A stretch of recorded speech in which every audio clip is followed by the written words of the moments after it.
Israel-Iran war news. Israel attacks Rafah one day after a court-ordered an offensive cease. On Saturday, Israeli jets and artillery bombarded Rafah in southern Gaza, despite a court order to cease the offensive.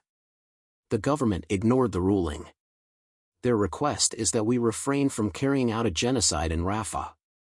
Tzachi Hanegbi, national security advisor to Israeli Prime Minister Benjamin Netanyahu, told Israel's N12 TV on Saturday that his country has not committed and will not commit genocide. Simultaneously, the world community was once again working to end the conflict that had broken out on October 7, when the Palestinian militant group Hamas launched its unprecedented onslaught on Israel. Despite a subsequent denial by the Hamas official, an Israeli official had claimed that the government had intention to resume the halted negotiations in the next days. During his address at the U.S. Military Academy commencement in West Point, New York, President Joe Biden highlighted the vital role of U.S. support to friends on a global scale, notably in the Indo-Pacific region, Israel, and Ukraine. "We are standing strong with Ukraine and will stand with them," Biden declared in his address to 1,036 graduating U.S. Army cadets.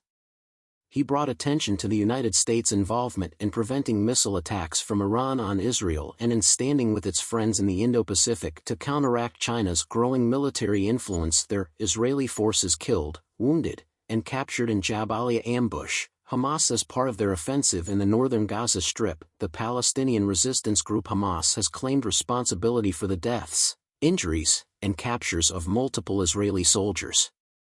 During a Sunday recording, Abu Obaida, a spokesman for the Al-Qassam brigades, the military branch of Hamas, provided the information. Earlier in the day, during the complicated operation, the fighters of the group lured a Zionist force into an ambush within a tunnel at the refugee camp inside Jabalia city, he added. They, the fighters, were able to engage with the members of this group from close range, and then our fighters assaulted the support unit that raced to aid them with explosive devices and hit it directly, the spokesman stated.